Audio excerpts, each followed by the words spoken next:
courthouse deals with both the law and lawlessness of a county. Huntingdon's first courthouse was built over on Penn and Allegheny Street.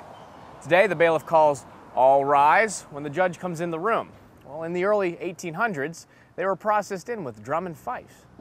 The second courthouse was built in 1842, but the first was not torn down until about 1848. Confusing for lawyers in a hurry, perhaps? Plans for the third courthouse were submitted in 1882 after the county outgrew the second courthouse. From a brilliant mathematical deduction, I'm sure you've guessed that this building is in fact the third courthouse. This one is on the same site as the second one, so no more confusing the lawyers. The most interesting story about the courthouse comes before any of these three additions were built. It's not a story about the building, but a story of crime and punishment, if you will. General William McAlevy hung out in Harrisburg for a while with his wife and kids, then headed west as a not-so-young man. The Juniata Valley was still a challenge, a wilderness never seen before by Europeans.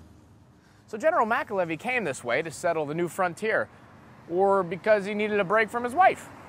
He wound up 15 miles up the road and built himself a cabin where the town of McAlevy's Fort is today.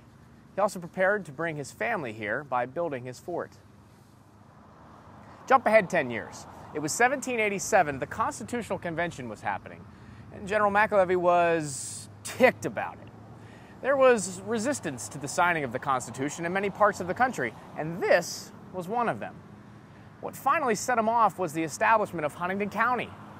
The men who were put in charge all favored the Constitution. So what's an angry general to do? Well, make an angry mob.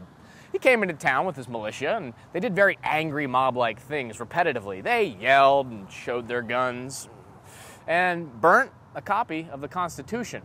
The first time this happened, the militia was intercepted by the county officials. So they brought him to the courthouse, right? Wrong. The courthouse still hadn't been built yet. Serving in its place was Ludwig Sell's Tavern. They say that justice as well as drinks were dispensed. So you see, justice isn't blind, it's just passed out from a long night of boozing. A few months later, the county decided to punish General McAlevy by trying to replace him as a militia leader. Good plan? Wrong-o. When the trembling group of county officials sent Judge Smith out to serve the group their warrant, he had very few options. He couldn't send the men to jail. No jail had been built yet. He had to let them go. The militia came back with guns and knives, surrounded Judge Smith, and destroyed the evidence to be used against them. Other men, well, they tore up warrants in the judge's face, saying, "See what it is to be a justice."